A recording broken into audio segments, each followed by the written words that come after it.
Good morning बच्चों। आज हम आगे का लेक्चर अपना शुरू करते हैं। हमने लास्ट लेक्चर में जेनेटिक्स की कुछ टर्मिनोलॉजी के बारे में हमने बात की थी, जिसमें हमने जीन को पढ़ा। जीन टर्म किसने दिया था, क्या होता है, कहाँ पाया जाता है, क्रोमोसोम्स पर होता है, ये सारी डिटेल नॉलेज जो है वो हमने जीन के साथ पढ़ी थी। और हमने उसमें कुछ टर्म्स और भी यूज़ की थी। हेट्रोजाइगस टर्म का इस्तेमाल किया, होमोजाइगस टर्म के बारे में समझा कि हेट्रोजाइगस कंडीशन क्या होगी, होमोजाइगस कंडीशन क्या होगी, इन चीज़ों के बारे में हमने डिस्कस किया था। अब हम उसी वे में उसी चेन को आगे बढ़ाते हैं और उसी चेन में अगली डेफिनेशन के बारे में बात करेंगे या अगली टर्म के बारे में बात करेंगे। वो है हमारा जीनोटाइप। जीनोटाइप क्या होता है? जीनोटाइप फिर वही बात, हर बार बच्चों जो जिस भी कोई भी डेफिनेशन हो, कोई भी टेक्निकल वर्ड हो बच्चों, वो वर्ड बहुत ज़्यादा सोच समझ कर रखे जाते हैं, क्योंकि अगर हमने उस वर्ड का मतलब ही समझ लिया तो हमें डेफिनेशन रटने की ज़रूरत कभी नहीं पड़ेगी, क्योंकि डेफिनेशन या फिर ये कहें कि उस वर्ड का मीनिंग ही डेफिनेशन होता है। क्लियर? जीनोटाइप मतलब इसमें जीन का टाइप के बारे में बात की जा रही है। तो जीन वो जो एक जनरेशन से दूसरी जनरेशन में ट्रांसफर होते हैं, हम डिस्कस कर चुके हैं। जीन जो हमारे कैरेक्टर्स को कंट्रोल करते हैं, जीन जो क्रोमोसोम्स पर होते हैं, जीन जो क्रोमोसोम्स पर जिस जगह पर पाए जाते हैं उस जगह को लोकस कहा जाता है। तो ये हमने लास्ट क्लास में डिस्कस किया था, वही हम बात कर रहे हैं जीनोटाइप। तो जीनोटाइप क्या होता है? जीनोटाइप वो कॉन्स्टिट्यूशन है जीन्स का या जेनेटिक कॉन्स्टिट्यूशन है जो कि क्या शो करता है भाई? जो कि ऑब्टेन किए जाते हैं हेरिडिटी के थ्रू। मतलब एक जनरेशन से दूसरे जनरेशन में जो कैरेक्टर ट्रांसफर होते हैं उन्हीं कैरेक्टर्स को हम जीन कहते हैं। तो जीन जो है वो एक जेनेटिक कॉन्स्टिट्यूशन है किसी एक ऑर्गेनिज्म का, जो कि हमें हेरिडिटी से ऑब्टेन होता है। मतलब किसी ऑर्गेनिज्म का जेनेटिक कॉन्स्टिट्यूशन जो कि हमें हमारी पिछली जनरेशन से मिले, उसी को जीनोटाइपिक कैरेक्टर्स या जीनोटाइप्स कहा जाता है। क्लियर? मतलब अगर आपसे बात की जाए कि एक प्लांट जो कि टॉल है, एक प्लांट जो कि कैसा है? टॉल, मतलब हमने उसे बाहर से देखने पर उसकी लंबाई के बारे में पता किया। अब वो टॉल होमोजाइगस टॉल है या फिर हेटेरोजाइगस टॉल है? अगर वो टॉल प्लांट होमोजाइगस टॉल है तो हमें उसके जीन कैपिटल टी मिलेंगे, और अगर वो टॉल प्लांट हमारा हेटेरोजाइगस टॉल है तो वो हमें कैपिटल टी और स्मॉल टी का जीनोटाइप देगा। मतलब उस टॉल प्लांट को बाहर से देखने पर हमें पता चला प्लांट टॉल है, लेकिन उसके जेनेटिक कॉन्स्टिट्यूशन कैसा है तो वो हमें कहाँ से पता चला? उसके जीन के कॉन्स्टिट्यूशन से, जेनेटिक कॉन्स्टिट्यूशन से हमें पता चला कि वो प्लांट होमोजाइगस टॉल है या हेटेरोजाइगस टॉल है। क्लियर? तो होमोजाइगस जीनोटाइप क्या हो गया? जब हम जीन्स के लेवल पर जाकर स्टडी करें, जीन्स की स्टडी करें तो वो हमारे कैरेक्टर्स जीनोटाइपिक कैरेक्टर्स कहलाएंगे। और इसमें ही दूसरा है, इसका भाई है फिनोटाइपिक कैरेक्टर्स या फिनोटाइप्स। तो फिनोटाइप्स क्या है?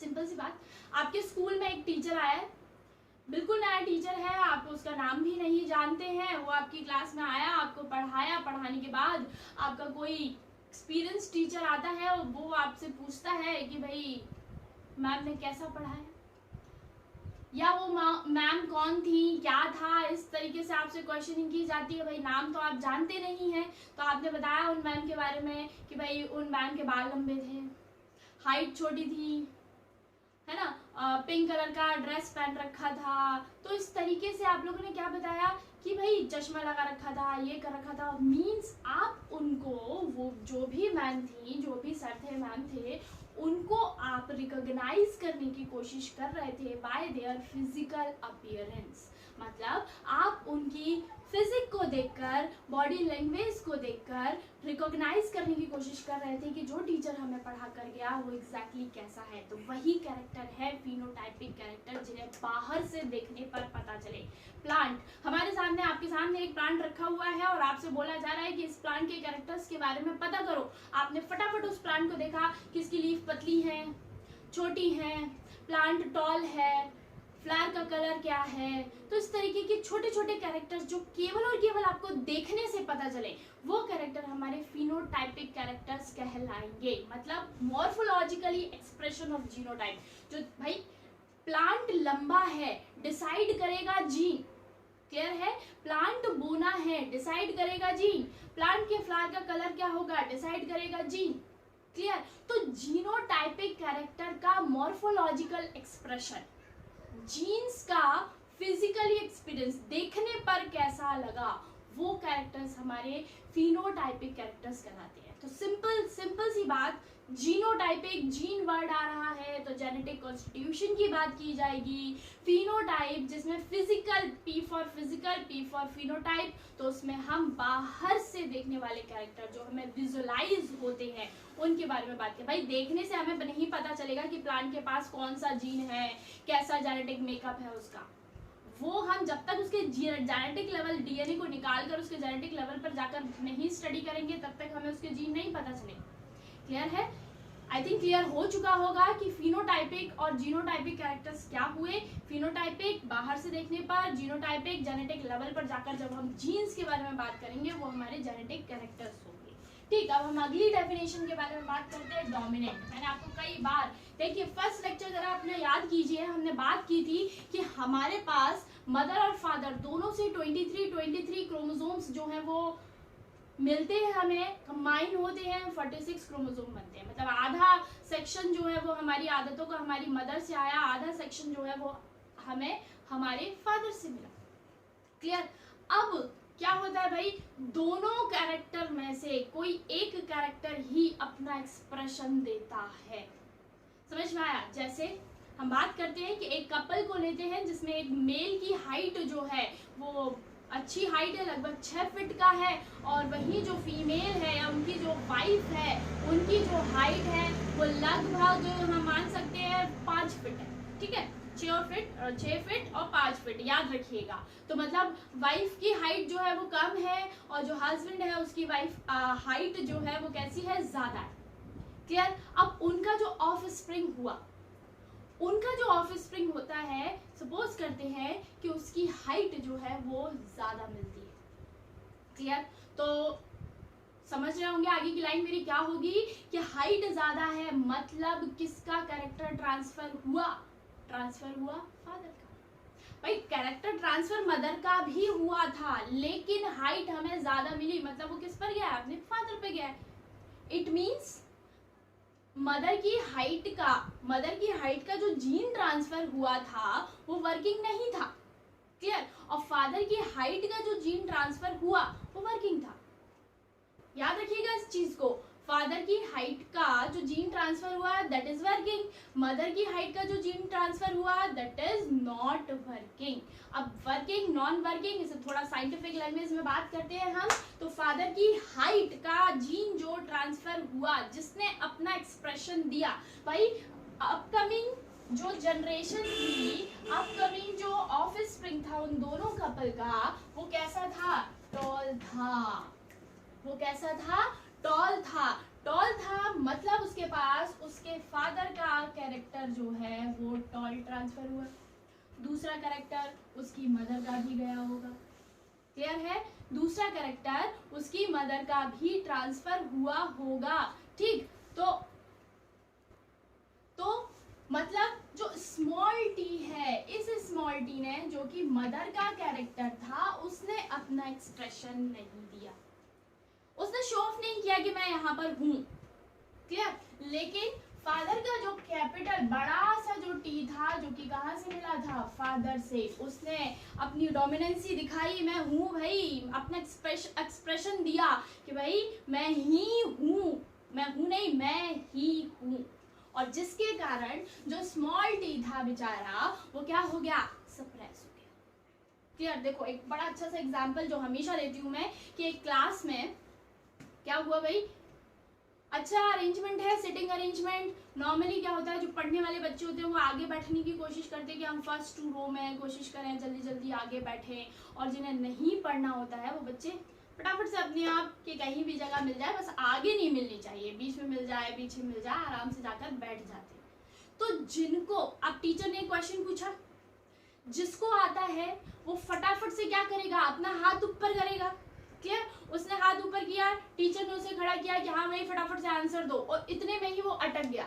अटका, तुरंत दूसरे ने क्या किया, तुरंत फटाफट से दूसरा खड़ा हुआ और उसने अपनी डोमिनेंसी वो जो बच्चा अटका था उसके ऊपर शो की कि भाई अब तुम बैठ जाओ, मेरा वर्चस्व लहराएगा, मतलब मैं ही अपना झंडा लहराऊंगा, अब मैं ही आंसर दूंगा।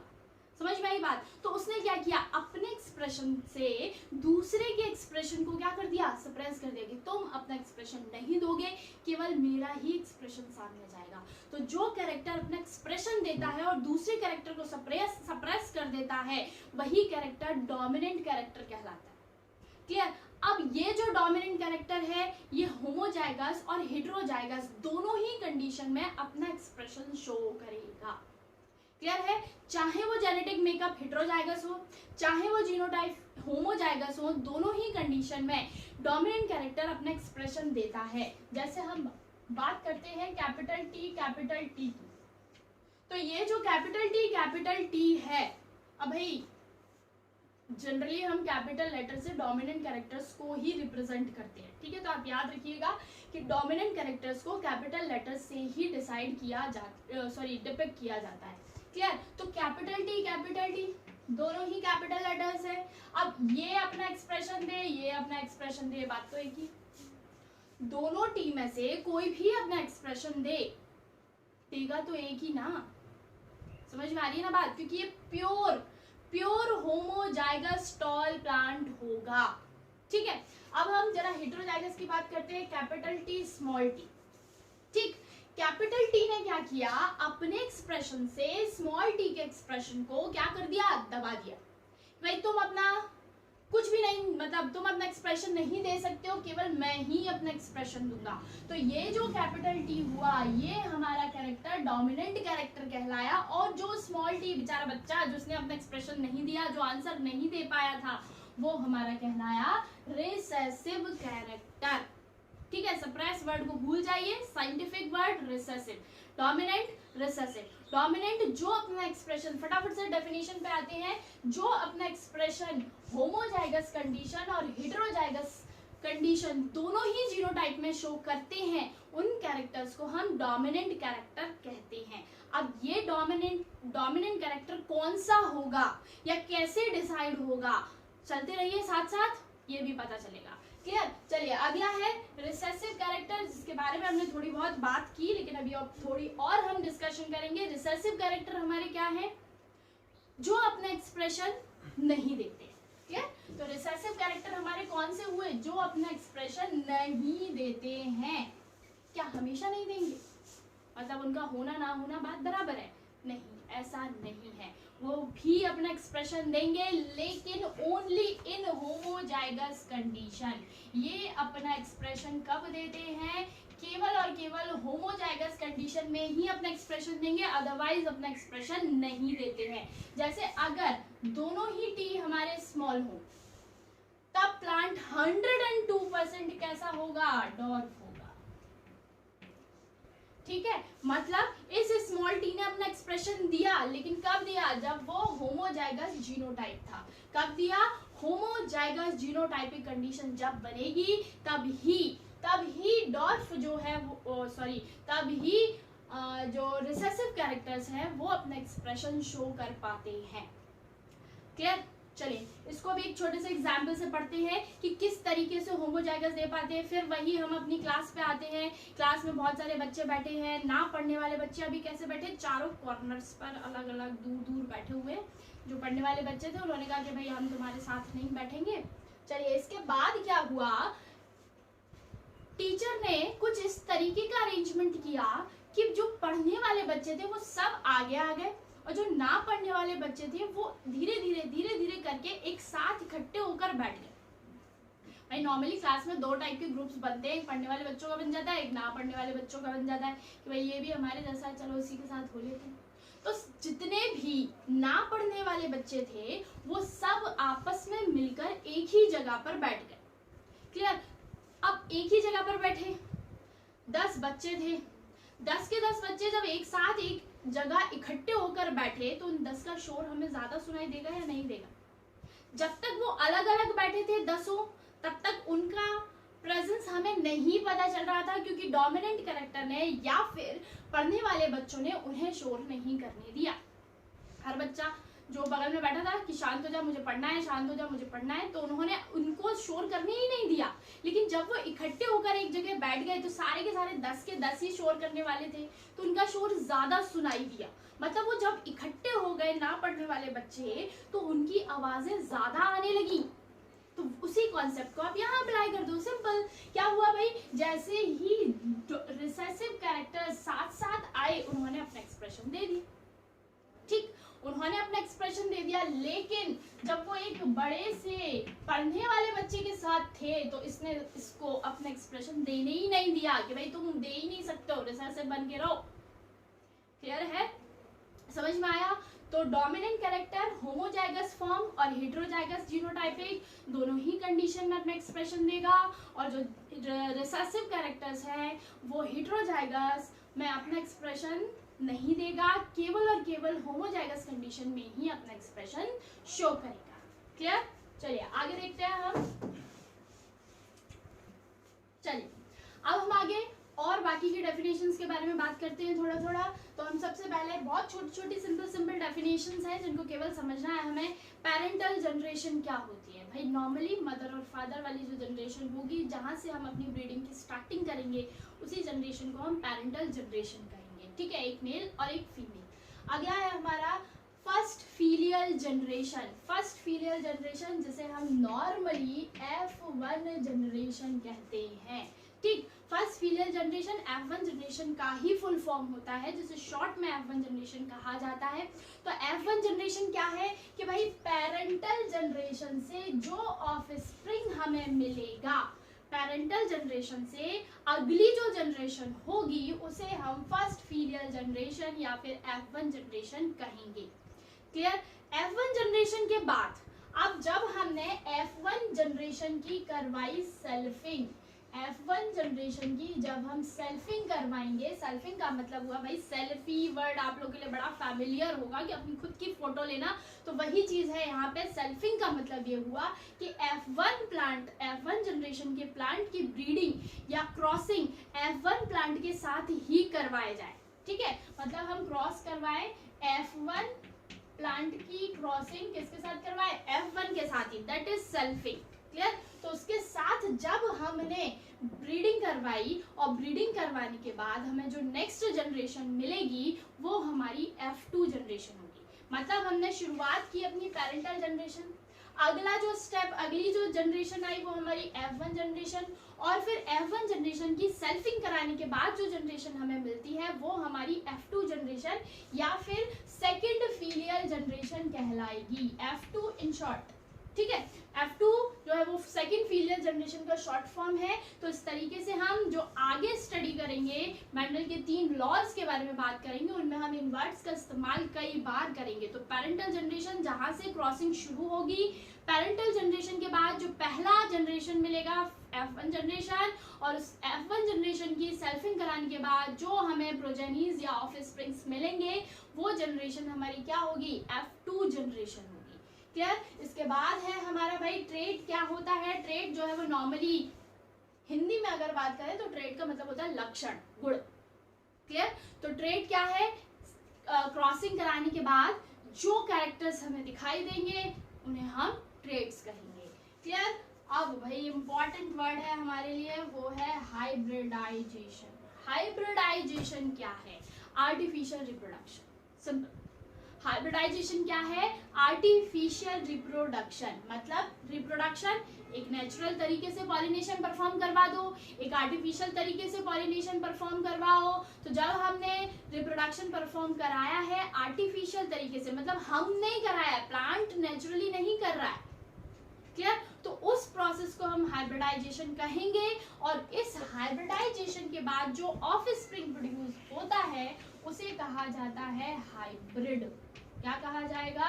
हाइब्रिड। जैसे हम इस पेरेंटल जनरेशन में अगर हाइब्रिडाइजेशन परफॉर्म कराते हैं तो जो F2 जनरेशन होगी वो F1 जनरेशन जो होगी, यहाँ जो भी ऑफस्प्रिंग हमें मिलेगा वो हाइब्रिड होगा।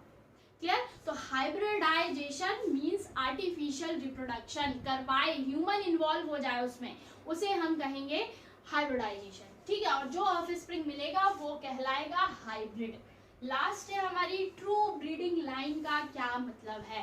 ट्रू ब्रीडिंग लाइन का मतलब ये है कि भाई होमोजाइगस प्लांट की क्रॉसिंग हम होमोजाइगस प्लांट के साथ ही करवाएं, ट्रू ब्रीडिंग लाइन, क्लियर। तो मतलब क्या हुआ, हमने कैपिटल टी की ब्रीडिंग किसके साथ कराई, स्मॉल टी। ये टॉल प्लांट है, ये हमारा कौन सा प्लांट है, डॉफ प्लांट है, लेकिन किस कंडीशन में, होमोजाइगस कंडीशन में है, ठीक है। तो मेंडल ने हमेशा ही जो भी अपने जितने भी मोनोहाइब्रिड क्रॉस और डाइहाइब्रिड क्रॉस को परफॉर्म कराया है, उसमें हमेशा मेंडल ने ट्रू ब्रीडिंग लाइन को ही इस्तेमाल किया है, ऑलवेज स्टार्टिंग होमोजाइगस कैरेक्टर्स से ही की है। मतलब हमारे पास कैपिटल टी क्रॉसिंग करा दो कैपिटल टी के साथ, ठीक। तो क्या होगा, इसका जीन बना कैपिटल टी, इसका जीन बनेगा कैपिटल टी, दोनों आपस में क्रॉस करेंगे कैपिटल टी, मतलब हमें सेम बिल्कुल वही कैरेक्टर मिले जो हमारी पेरेंटल जनरेशन में था। मतलब F1 जनरेशन में भी वही जीन मिले हैं जो हमारे पेरेंटल जनरेशन में थे, क्लियर है। कोई डिफरेंस हमें मिला नहीं मिला। तो इसी को अब F1 जनरेशन के आप सेल्फिंग करा दीजिए, capital T crossing capital T. क्या हमें कोई नया कैरेक्टर मिल रहा है, नहीं मिल रहा, बस इसी को कहते हैं ट्रू ब्रीडिंग लाइन। मतलब कोई नया कैरेक्टर जो है वो जब इसमें इन्वॉल्व ना हो, वही जनरेशन आगे बढ़ती चली जाए, उसी को हम ट्रू ब्रीडिंग लाइन कहते हैं। तो मेंडल ने अपने जितने भी क्रॉसेस कब परफॉर्म कराए थे, उन सब में मेंडल ने हमेशा शुरुआत ट्रू ब्रीडिंग लाइन से ही की है, क्लियर। चलिए, तो ये कुछ छोटी मोटी डेफिनेशंस हुई। अब जरा हम एक और चीज की बात करते हैं जो कि बड़ा इंपॉर्टेंट है हमारे लिए, वो है प्यूनेट स्क्वायर। प्यूनेट स्क्वायर क्या है,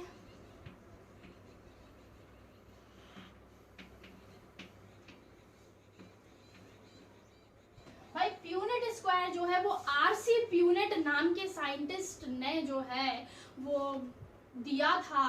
क्यों दिया था, क्योंकि भाई बड़ी समस्या क्रिएट हो रही थी कि इन जीन्स को कैसे अरेंज किया जाए, किस तरीके से जीनोटाइप्स को अरेंज किया जाए। क्योंकि जब हम मेंडल का मोनोहाइब्रिड क्रॉस की स्टडी करेंगे तो हमें सेकेंड जनरेशन में या F2 जनरेशन में 4 प्रोजेनी मिलेंगे। जब हम डाई हाइब्रिड की स्टडी करेंगे तो हमें F2 जनरेशन में 16 प्रोजेनी मिलेंगे। तो उन 16 जीनोटाइपिक कैरेक्टर्स को किस तरीके से अरेंज किया जाए, कैसा उनका अरेंजमेंट होना चाहिए, तो उन अरेंजमेंट के लिए आरसी प्यूनेट नाम के साइंटिस्ट ने प्यूनेट स्क्वायर को जो है वो सबके सामने रखा। प्यूनेट स्क्वायर या फिर इसे चेकर बोर्ड भी कहते हैं, क्लियर। तो इसमें क्या किया उन्होंने, एक बोर्ड इस तरीके से उन्होंने बनाया जिसमें हम यहाँ इस बोर्ड के सबसे ऊपर वाली साइड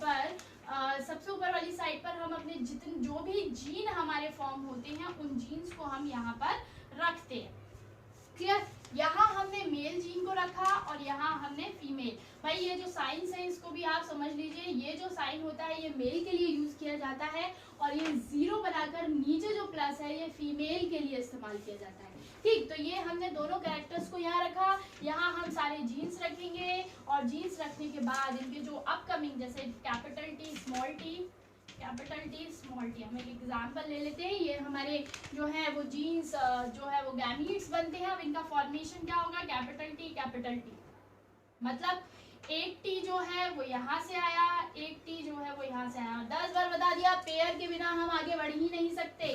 चलिए, कैपिटल टी, ये वाला टी यहाँ आ गया, अब ये वाला टी यहाँ आ जाएगा, स्मॉल टी। यहाँ क्या बनेगा, कैपिटल टी स्मॉल टी और यहाँ स्मॉल टी।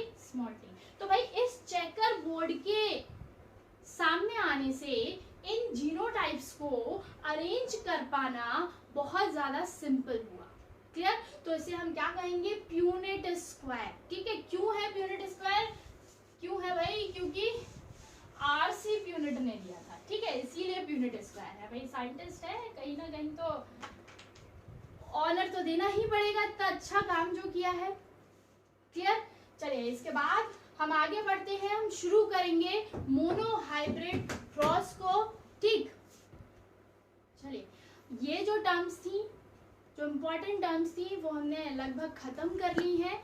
अब हम इसके बाद शुरुआत करेंगे मेंडल के वर्क की तरफ। हम धीरे धीरे पहुंच रहे हैं। मैंने अभी बोला था कि हम मोनो हाइब्रिड क्रॉस को पढ़ेंगे, तो मोनो हाइब्रिड क्रॉस को ना पढ़ते हुए हम सबसे पहले मेंडल की टेक्निक की स्टडी करेंगे कि मेंडल ने किस टेक्निक से जो है वो आगे अपनी जो पूरा रिसर्च वर्क था वो कैसे परफॉर्म किया, क्या टेक्निक यूज़ की थी, उसकी हम पहले स्टडी करेंगे। फिर उसके बाद हम मोनो हाइब्रिड क्रॉस की स्टडी करेंगे। तो टेक्निक में मेंडल ने क्या किया, मेंडल ने क्या किया भाई, प्लांट लिया, ठीक है, फ्लावर लिया पी प्लांट का। वो फ्लावर हम पहले डिस्कस कर चुके हैं, वो बाइसेक्सुअल फ्लावर है, क्लियर। बाइसेक्सुअल फ्लावर है मीन्स उसके पास मेल और फीमेल दोनों ही, मेल और फीमेल दोनों ही, जो जिन्हें गायनोशियम और एंड्रोशियम कहा जाता है, दोनों पार्ट जो है वो एक ही फ्लावर के पास प्रेजेंट होते हैं, क्लियर।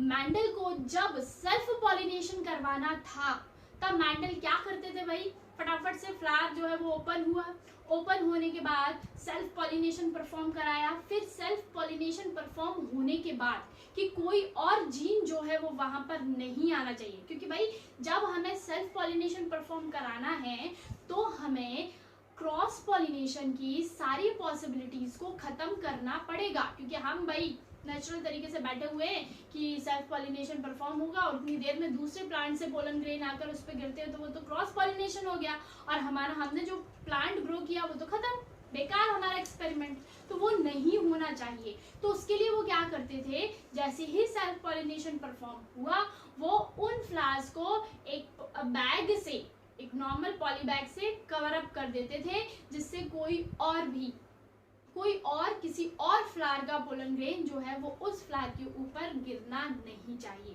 पोलन ग्रेन किसका गिरना चाहिए, उसी फ्लावर का गिरना चाहिए, क्योंकि हमारा मोटिव है सेल्फ पॉलिनेट करवाना, ठीक। अगर हमें क्रॉस पॉलिनेशन करवाना है तो क्रॉस पॉलिनेशन करने के लिए मेंडल बड़ी अच्छी टेक्निक का इस्तेमाल करते थे, वो है इमैस्कुलेशन,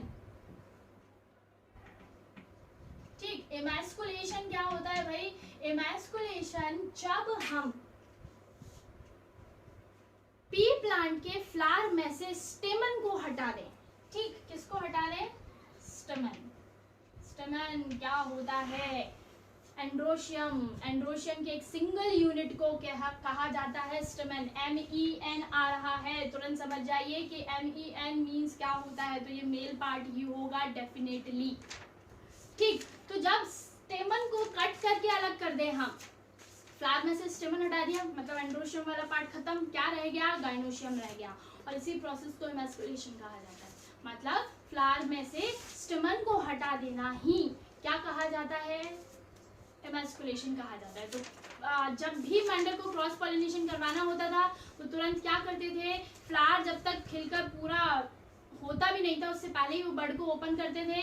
बड को ओपन करने के बाद स्टेमन को हटाया, एंड्रोशियम को सबको हटा दिया जाता था, फिर उसको क्या कर दिया जाता था, दूसरे फ्लावर से पॉलिनेट करवाया, मतलब क्रॉस पॉलिनेशन परफॉर्म किया और उसको फिर से बैग से कवर अप कर दिया कि भाई पॉलिनेशन हो चुका है, अब इसके पास किसी और, क्योंकि हम अपने डिजायरेबल प्लांट से ब्रीडिंग कराना चाहते हैं ना, कोई भी किसी भी क्रॉसिंग किसी भी अदर फ्लावर के साथ नहीं, जो हमारी डिजायरेबल कैरेक्टर है उनके साथ कराना है। इसीलिए हमने पहले ही उसको फटाफट पोलन ग्रेन दिए और बैग से पैक कर दिया कि भाई पॉलिनेशन परफॉर्म हो चुका है। मतलब क्रॉस पॉलिनेशन की पॉसिबिलिटीज भी बनाना आसान था और सेल्फ पॉलिनेशन तो पी प्लांट खुद से कर ही सकता था, क्लियर। तो इस तरीके से जैसे क्रॉस पॉलिनेशन परफॉर्म हुआ, फिर मेंडल उस फ्लावर को पूरा होने तक वेट करते थे, उसके सीड कलेक्ट करते थे, सीड कलेक्ट करने के बाद फिर स्टडी आगे की जाती थी, उन सीड्स को ग्रो करके अगली जनरेशन को देखा जाता था। तो इस तरीके से मेंडल जो है उन्होंने इसी टेक्निक का इस्तेमाल किया और क्रॉस और सेल्फ पॉलिनेशन का उन्होंने स्टडी वो लगातार करते रहे। तो ये थी उनकी टेक्निक। बाकी का उनके crosses, mono hybrid cross, di hybrid cross को हम नेक्स्ट लेक्चर में डिस्कस करेंगे। तब तक इस वीडियो को